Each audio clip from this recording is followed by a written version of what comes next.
Now, any friends in Europe are good right now. The German newspaper Bild has run an article begging us to stay in the EU. It lists 10 reasons why Europe needs us. So tonight, before we go, we offer our own riposte. Henning Wehn, a German stand-up comedian, gives us the list of what he'd miss if we left the Union.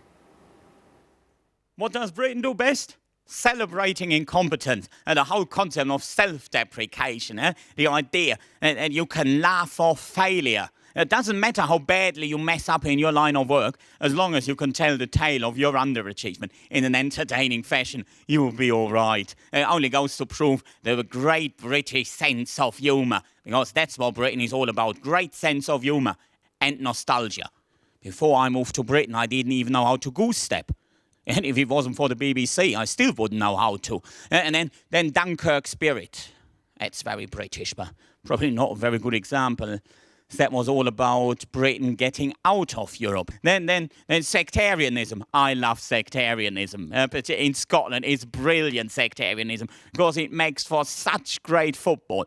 And the way I understand, it's a blight on most other aspects of everyday life, but those 90 minutes on a Saturday afternoon, they make it all worthwhile. And then alcohol consumption. Back home I was classed an alcoholic. Here I'm just jolly.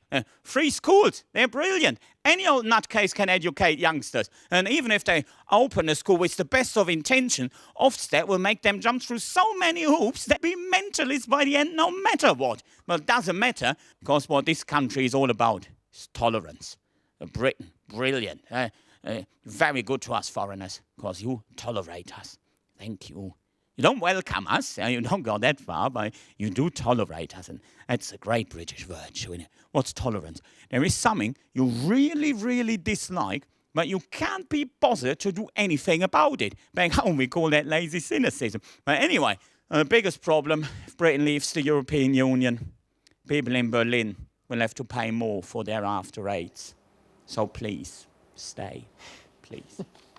There you go, you heard it from Henning Wehn. Well, Review is up next. It's in Glasgow with Kirsty.